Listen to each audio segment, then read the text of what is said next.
Hello കുട്ടികളെ, ലെൻസിനെ മുറിച്ചാൽ എന്ത് സംഭവിക്കും?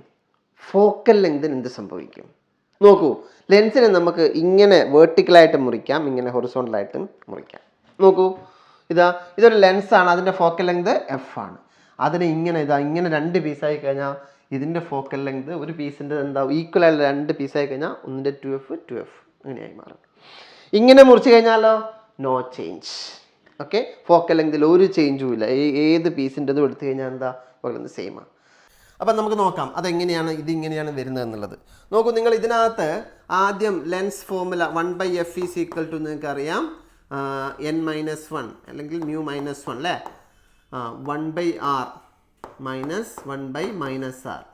ഇത് കോൺവെക്സ് ലെൻസ് ആണ്. അപ്പോൾ 1/f ഈസ് ഈക്വൽ ടു എനിക്ക് എന്ത് കിട്ടും? n-1. ഇതെന്താ കിട്ടുക? 2/r എന്ന് കിട്ടും. ഓക്കെ, അപ്പോൾ f ഈസ് ഈക്വൽ ടു എന്താ കിട്ടുക? r/2 × n-1. ഓക്കെ, ഇത് ഇക്വേഷൻ 1. ക്ലിയർ? ഇതാണ് ഈ എഫിൻ്റെത്.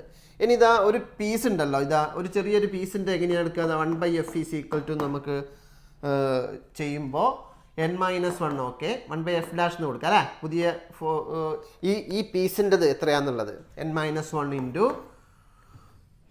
ഈ ഫസ്റ്റ് ഫേസിൻ്റെ 1/r തന്നെ. ബട്ട് സെക്കൻഡ് ഫേസിൻ്റെത് ഇൻഫിനിറ്റിയാണ്. നോക്കിക്കേ, ഒരു പ്ലെയിൻ സർഫസ് ഈ പ്ലെയിൻ സർഫസിൻ്റെ എന്താ വരിക? ഇൻഫിനിറ്റി. ഈ പ്ലെയിൻ സർഫസിൻ്റെത് ഇൻഫിനിറ്റിയാണ് വരിക. അപ്പം നമുക്കത് ഇൻഫിനിറ്റി ആകുമ്പോൾ അവിടെ 1/∞ എന്താ? 0 വരും. ഓക്കെ, അപ്പോൾ നമുക്കെന്ത് വരും ഇവിടെ? 1/f is equal to n-1. 1/r എന്ന് വരും, 1/∞ 0. അപ്പോൾ n-1 r. അപ്പോൾ f ഈസ് ഈക്വൽ ടു എന്താ?